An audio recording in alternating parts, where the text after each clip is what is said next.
이런 경우가 있을 거예요. 아마 진짜 도저히 저게 어떻게 된 일이지? 이해하지 못하는 우리가 일들을 볼 때가 있습니다.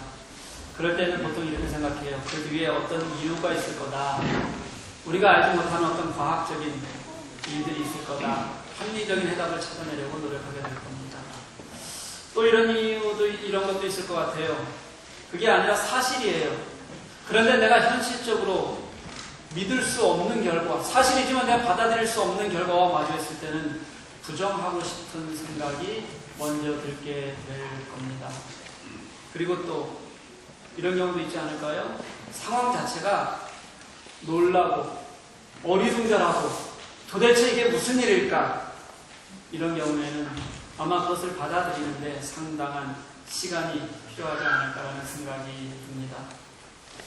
지금 제자들의 모습이, 오늘 우리가 본문을 읽었던 제자들의 모습이 바로 이 세 번째 마음, 너무 놀라고 또 어쩔 줄 모르는, 이해하기 어려운 상태에 놓여있는 그런 모습이 아닐까 생각을 한번 해봅니다. 그들에게는 예수님의 부활이 그렇게 마냥 즐거운 일이 아니었습니다. 예수님의 부활을 눈에 딱 마주한 순간 그들은 도대체 이게 어떻게 된 것인지를 이해할 수가 없었을 거예요. 요한복음을 보면 예수님이 4번에 걸쳐서 나타나는 장면이 있습니다. 그런데 그 4번에 걸쳐서 나타나는 장면 중에 대부분 거의 공통적인 게 뭐냐면요, 예수님의 부활을 한 번에 알아보는 사람이 없다는 거예요.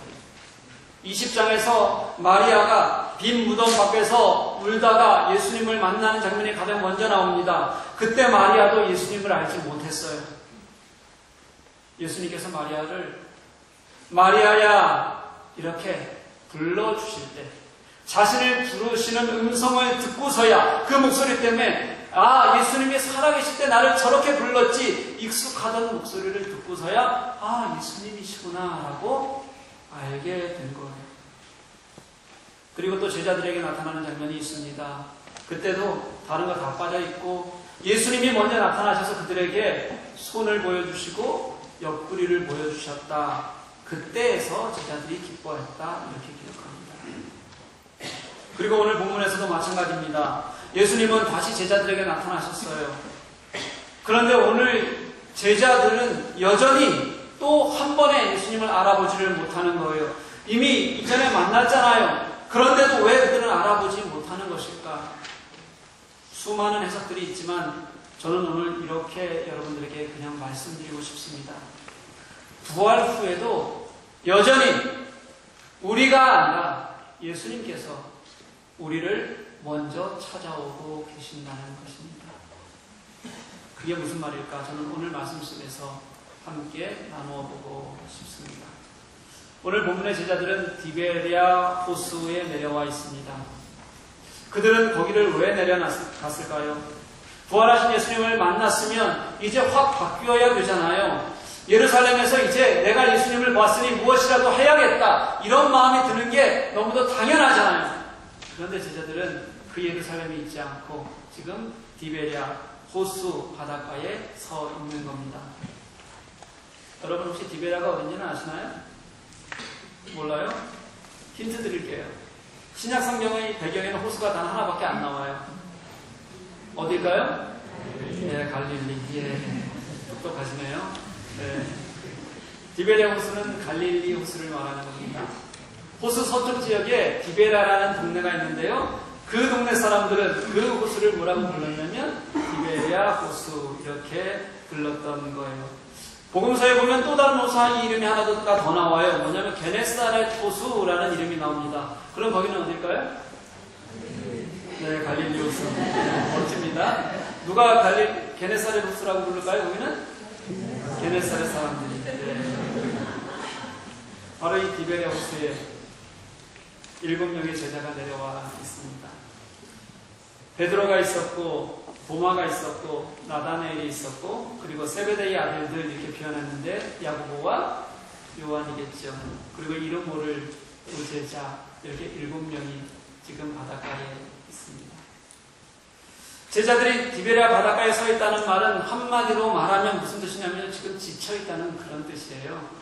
혼란스럽다는 겁니다. 아직 잘 모르겠다는 거예요. 예수님이 부활하셨으면 이제 회복해야 하잖아요. 그런데 그들은 지금 그럴 단계가 아니라는 거예요.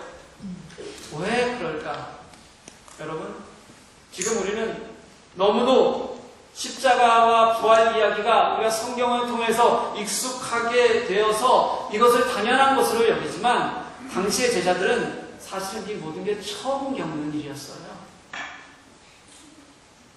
저는 우리만 보자면 익숙하다는 게 때로는 얼마나 영적으로 우리들을 병들게 하고 무디게 하는지 한번 생각해 보게 됩니다. 우리는 십자가의 예수에 대해서 너무 많이 들었습니다. 그러다 보니까 어쩌면 너무 많이 들어서 십자가가 너무 익숙하고 그래서 이렇게 무덤덤하게 아무것도 아닌 것처럼 십자가가 보이는지도 모르겠어요. 우리는 어쩌면 예수님의 부활에 대해서 너무 많이 듣고 익숙해서 그래서 부활 소망에 대한 기대가 없는 것인지도 모르겠어요. 우리가 지난 한 주간 동안 고난주간 특세를 했습니다. 지금까지 우리 교회의 특세로는 가장 많은 분들이 참석했고 그랬던 이유 중에 하나는 어린아이들과 청소년들이 기도의 자리를 많이 지켰습니다. 얼마나 예쁘고 고마운지. 그래서 저는 이 아이들 때문에 교회의 희망을 봅니다. 한 분이 이렇게 고백을 했어요. 예전에 그냥 고난주간이지만 신경 안 쓰고 지나갈 때는 몰랐는데 나와서 이렇게 말씀을 묵상하고 보니까 예수님의 십자가가 너무 가슴 아프게 다가오더라는 거예요. 그분은 그렇게 아마 예수님을 만났을 거라고 저는 믿습니다. 성금요일 저녁에 전통 예전으로 성금요일 예배를 드렸습니다. 정말 기도하면서 많은 분들이 수고하고 애써서 준비했고 그렇게 또 한 주간 동안 고난주간을 묵상하고 또 새로운 예배에 대한 기대를 가지고 우리가 예배를 드리니까요. 물론 기대 없이 김 목사가 하도 뭐라고 하니까 온 분들도 있을 거라고 생각이 들지만요. 묵상이 있고 기대가 있는 마음으로 예배를 드리니까 진짜 너무 은혜가 되었어요. 이 성금요일 예배가 얼마나 좋았는지 모릅니다. 여기 계신 분들 반 이상은 나오셨던 것 같은데 저만 은혜를 경험한 건 아니죠? 좋으셨어요? 네. 저는 익숙함이 다 좋은 것은 아니라고 생각해요. 우리가 너무 익숙해지다 보면요, 진짜 좋은 것을 좋은 줄 모르고 넘어가요. 진짜 귀한 것을 귀한지 모르고 살아가요. 새로운 마음이 있어야 되고요. 새로운 것에 대한 기대가 있어야 됩니다. 여러분, 그래서 내가 하나님 앞에 무엇인가 새롭게 하나라도 하기 위해서 참여하고 마음을 드리는 일이 얼마나 중요한 일인지 여러분 아셔야 됩니다. 그런데 우리가 이렇게 잘 말씀을 통해 알고 있는 십자가와 부활의 익숙함을 제자들은 잘 몰랐습니다. 그들은 이런 것들을 본 적도 없고 경험한 적도 없었어요. 그러니 그들에게는 너무 혼란스러운 겁니다. 제자들이 알고 있는 죽은 자의 부활이라는 것은 언제 있는 거냐면요, 이 세상 마지막 날이 되어야만 부활이 있다. 그들은 그렇게 알고 있었어요. 그러니 제자들 입장에서 보면 예수님은 아예 죽지 말고 일하셔야 되는 분이시지 죽은 다음에 부활하셔야 되는 분이 아니라는 겁니다. 그런데 그 예수께서 부활하셨던 거예요. 이것을 도대체 어떻게 이해해야 할지, 도대체 이게 앞으로 무슨 일이 일어나려고 이런 일들이 있었는지 제자들은 사실은 그렇게 들었지만 그 사건 앞에 놓고 보면 얼마나 혼란스러웠는지 도대체 감을 잡을 수 없는 상황이 지금 사실은 제자들의 상황이라고 생각하시면 돼요. 사도행전 1장 6절 말씀을 보면 제자들이 이렇게 예수님께 묻는 장면이 있어요. 그들이 예수께 여쭈어 이르되 주께서 이스라엘 나라를 회복하심이 이때이니까 하니, 제자들은요 예수님의 부활을 마지막 때의 징조로 아직도 그렇게 여기고 있다는 거예요. 그래서 예수님이 이제 부활하신 후에 이미 40일이나 지났어요. 승천을 하시기 위해서 바로 모여있는 그때예요. 그때까지도 이 제자들은 부활의 의미를 제대로 이해하지 못하고 있는 거예요. 그들이 이것을 정말 제대로 이해했던 것은 오순절 성령 사건 이후에 성령의 도우심을 통해서만 그들은 이것을 정확히 깨달아 알게 되는 겁니다. 그러니 예수께서 부활하신 지 얼마 안 된 그 시간에 제자들은 너무 힘든 마음으로 지금 디베레아 바닷가에서 예수님을 만났지만 그것이 무엇인지 모르고 그 자리에 서 있는 것은 너무도 당연한 것이었어요.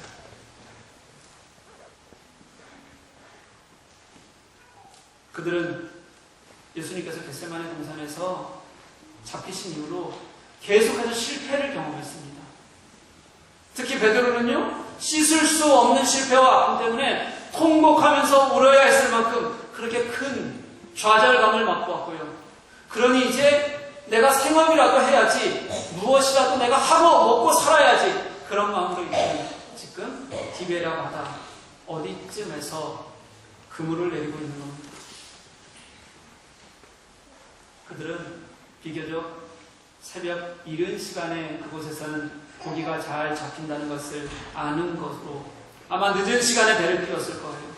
그리고 해가 뜨기 전 마지막으로 어둑한 시간까지 그들은 계속해서 그물을 던졌을 것입니다. 성경은 이렇게 말해요. 그날 밤에 아무것도 잡지 못하였더니, 고기 잡는 데는 이골이 난 사람들이 베드로이고 안드레, 야고보, 요한이에요. 겨우 3년 동안 생업의 현장을 떠나 있었다고 해서 이렇게 고기를 못 잡을 리가 없어요. 도대체 어디서부터 엉켜버린 걸까? 그들은 그물을 밤새 던지면서 계속 던질 때마다 빈 그물을 계속 끌어올리면서 그렇게 생각했을 겁니다. 왜 이렇게 되는 일이 없을까? 이제 마지막 남은 생업의 현장에서조차 내가 가장 잘할 수 있다고 생각했던 그곳에서조차 이 사람들은 실패를 경험하는 거예요. 그런데요, 이제 날이 새어가는, 아마 희미한 빛이 어둠을 막 이겨내려고 하는 그때, 그렇기 때문에 아마 그 어둠이 더 깊은 절망처럼 느껴지는 그 시간에 예수님은 디베리아 바닷가 그 자리로 제자들을 찾아오셨습니다. 그리고 물으십니다. 고기가 있느냐? 없는데요? 그럼 배 오른편에 그물을 좀 던져보거라. 이런 일상의 대회가 어떻게 이어졌는지, 그리고 그들은 왜 그물을 그렇게 아무 생각 없이 던졌는지 저는 잘 모르겠어요. 왜냐하면 성경은 이렇게 말하거든요. 제자들은 여전히 그분이 예수님인 줄 알지 못했다. 이렇게 설명해요. 왜 던졌는지는 전 잘 모르겠어요. 그렇지만 왜 알지 못했을까? 요한복음에 계속해서 기록하고 있는 막달라 마리아도 예수님을 못 알아봤고, 제자들도 예수님이 먼저 보여주셨어야 그들이 알았고, 그리고 또 지금 7 제자도 예수님인지 알지 못하는 것, 왜 이렇게 요한은 계속해서 제자들은 그렇게 바보같이 부활하셔서 눈앞에 보이시는데도 예수님을 알아보지 못할까? 유난히 더 강조하는 이유가 있습니다. 요한에게는 우리가 예수님을 알아보는 것보다 더 중요하다고 생각했던 게 무엇이냐면 예수님이 우리를 먼저 찾아와 주셨다는 것. 요한은 그걸 말하고 싶어 하는 거예요. 그게 더 중요하다는 겁니다. 제자들은 여전히 절망과 실패에 있고 예수님을 만나고서도 여전히 혼란과 아픔을 겪고 있는 그런 상태이지만 그들에게 예수님께서는 먼저 찾아오셔서 또 자꾸 찾아오셔서 그들에게 무엇인가 말씀하고 싶어 하신다는 거예요. 제자들은 지금 단단한 상태가 아니에요. 이미 깨지고 상처 있고 어쩌면 회복하기 어려운 그런 생물체에 불과한 상태로 제자들은 그렇게 지금 있는 겁니다. 그런 제자들에게 예수님이 또다시 찾아오셨던 거예요.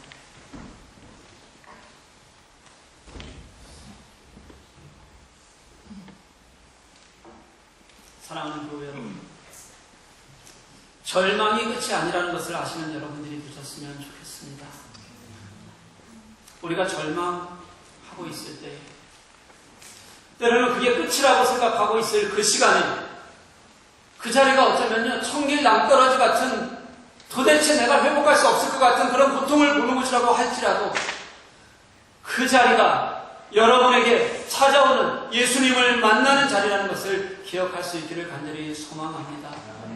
내 속에 예수님이 있으면요, 수없이 무너지는 실패 속에서도요, 아무리 넘어져도요, 그 실패 속에서 우리는 위로를 얻게 됩니다. 그 사이에서 우리는 예수님을 만나게 되는 거예요. 여러분, 십자가보다 더 큰 실패가 어디 있겠어요? 그렇게 모든 것을 다 버리고 따랐는데 내 모든 기대와 소망과 삶처럼 다 산까지 다 잃어버린 것보다, 이런 것보다 더 큰 고통이 어디 있겠어요? 게다가 지금은 내 목숨마저도 잃을지 모른다는 두려움이 있었던 사람이 있었고, 내가 따르던 선생마저도 내가 저주하면서 외면한다는 죄책감 때문에 좌절을 경험하는 것보다 더 아픈 마음이 여러분 어디 있겠습니까? 그 실패에 따라서 그들이 걸어서 닿은 곳이 디베랴. 그런데 그곳이, 그렇게 그들이 있는 곳, 예루살렘에서 꽤 멀리 떨어진 그 디베라 바다까지 예수님이 찾아오셨고, 예수님은 그 자리에 서 계신다는 것입니다. 그물을 던졌습니다. 많은 물고기를 건져 올렸어요. 그렇게 건져 올린 물고기가 153마리. 이게 무슨 뜻인지 여러분 혹시 아세요? 153마리의 의미? 수많은 학자들이 연구한 결과 얻은 결론이 단 하나랍니다. 제자들이 모나미 직원이었을 것 같다는. 죄송합니다. 이렇게 얘기해도 153이 모나미가 뭔지 모르시는 분들도 있어요. 알아요? 모나미에 모든 모나미 목표는 153이라고 쓰여져 있습니다.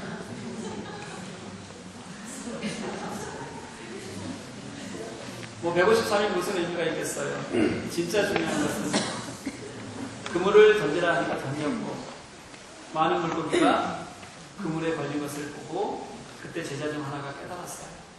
아, 주님이시다. 아마도 3년 전에 내가 고기 잡을 때 그때 나를 부르셨던 기억이 아마 되살아났을 거예요.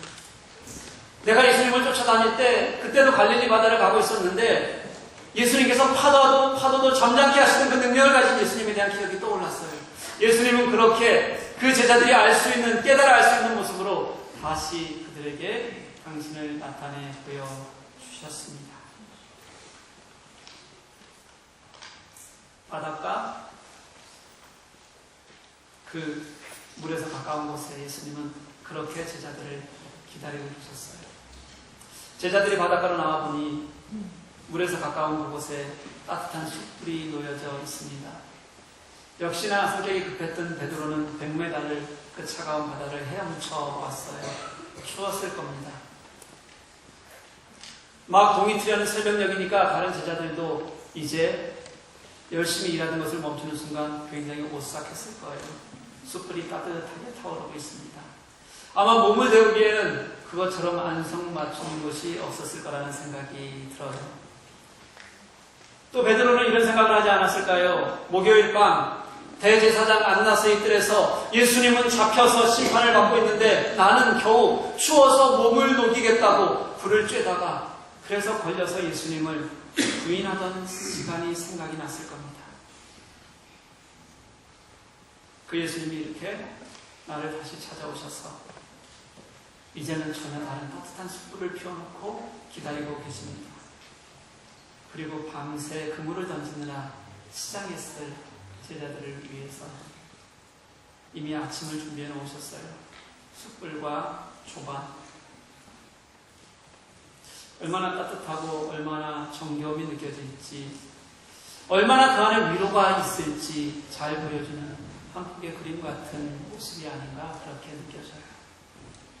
그런데요, 저는 그런 그림처럼 느껴지는데 그럼에도 불구하고 제자들은 당신이 누구냐고 감히 묻는 자가 없었다고 성경은 그렇게 기록합니다. 그리고 그 이유가 무엇이냐면 그가 주님이신 줄 알았기 때문에 감히 묻지 못한다 이렇게 얘기해요. 이해가 안 가죠? 예수님이 준비해 놓으신 현장의 분위기를 보면 너무도 따뜻한데 제자들과 예수님의 거리가 좁혀지지가 않는 거예요. 힘들고 지치고 실패하고 그래서 디베라 바다까지 내려왔는데 예수님이 거기까지 또 쫓아오셨단 말이죠. 그리고 예수님을 만났어요. 예수님은 그들을 위해서 따뜻한 숯불과 조반을 만들어 놓으셨어요. 그 자체만으로도 얼마나 따뜻하고 좋을까, 위로가 될까 그렇게 생각이 되는데 그것만으로도 우리는 감격될 것 같은데 너무 분위기가 무겁게 가라앉아 있는 거예요.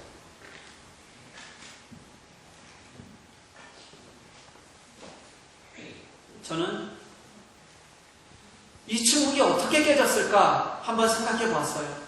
아마도 예수님께서요. 얘들아, 우리 먹자. 먹거라.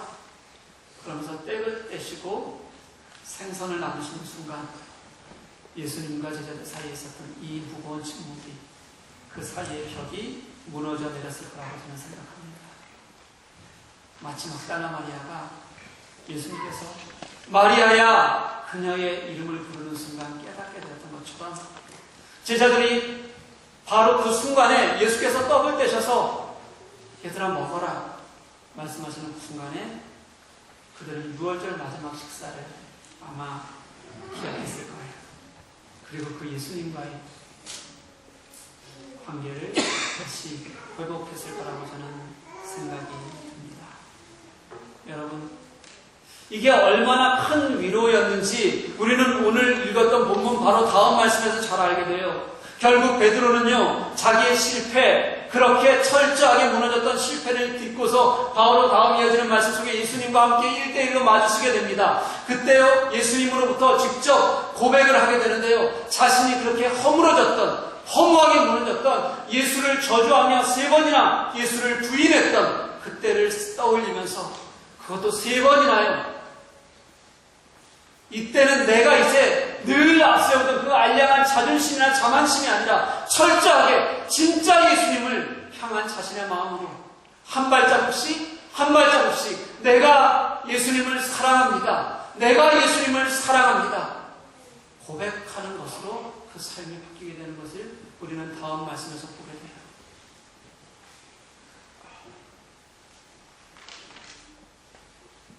그래서 이 복음서에 기록된 오늘 예수님과의 마지막 아침 식사는요, 많은 화가들에 의해서 예수님의 성만찬의 또 다른 표현으로 많은 화가들이 그렇게 그려놓고 있습니다.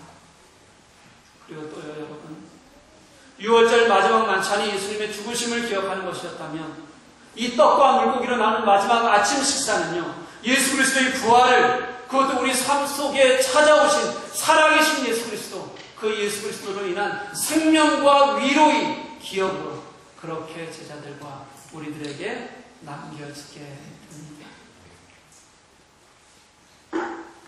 제가 성금요일 설교에서 우리 딸아이 마중 나가는 이야기를 들려드렸어요. 전철역에서부터 집까지 걸어서 15분 정도가 걸리는데 철길이라 약간 음침합니다. 아이들이 조금 늦게 오는 날이 있어요. 조금 약 12시, 1시 이렇게. 처음에는 알아서 혼자 걸어오라고 얘기를 했는데 요즘은 제가 좀 착해져서 마중을 나가요. 자기보다 듬직하고 또 힘이 센 아빠가 마중 나온다고 하면 얼마나 좋겠어요. 웃을 일이 아니죠.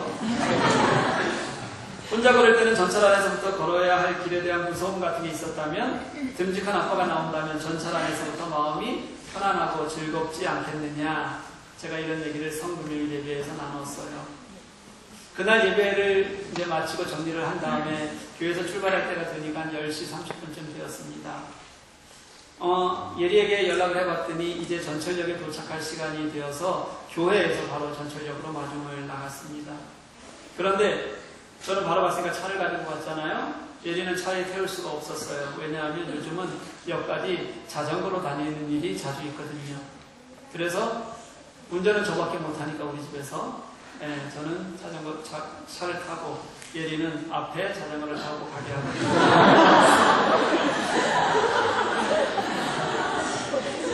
이제 좀 차가 다닐 수 없어서 이렇게 흩어졌다 다시 만나야 되는 데가 있어요. 거기서 너무 천천히 가길래 왜 이렇게 천천히 가냐 물었습니다. 그랬더니 얘가 한다는 얘기가 뭐냐면 아빠를 배려하냐고 천천히 가는 거예요. 여러분 차가 빨라요? 자전거가 빨라요? 저는 저거 쫓아가다가 이 브레이크 밟아가면서 얼마나 힘이 드는데 네, 뭘 배려한다는 건지 그러면서 원래는 자기가 엄청 빨리 달리는데 아빠를 배려한다는 거예요.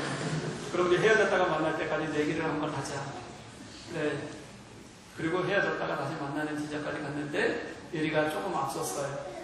엄청 빨리 달렸다는 거겠죠. 이런 생각이 그냥 문득 들었습니다. 혼자 다닐 때는 진짜 꽤 빨리 달리겠구나. 왜냐하면 무섭기도 하고 또 그 길을 빨리 지나서 집이 있는 곳으로 가고 싶은 마음이 크지 않겠나 생각이 들었어요. 그런데 제가 쫓아가니까 뒤에가 어떻게 오건 마음이 편안하니까 여유가 생기고 그렇게 천천히 가고 싶은 대로 가게 됐던 거겠죠. 이게 아빠에 대한 믿음이 든든하다고 생각합니다. 사랑하는 교회 여러분, 우리들에게 어려운 일이 있습니다. 우리에게도 디베라 바다가 있습니다. 계속되는 실패가 왜 계속될까? 어쩌면 제자들처럼 예수님의 부활의 의미를 알지 못한 채 그 깊은 바다 어느 곳에서 헤어나오지 못할 고통을 겪게 될 수도 또 겪고 있는지도 모릅니다. 남으로는 아픔이 누구에게나 있고 홀로 안고 있는 그 고통이 크게 사무치게 될지도 모르겠습니다. 그런데 사랑하는 교회 여러분, 그 바다 한가운데서 여러분 바닷가를 향해서 눈을 돌려보는 여러분 되시기를 소망합니다. 오늘도 찾아오셨습니다.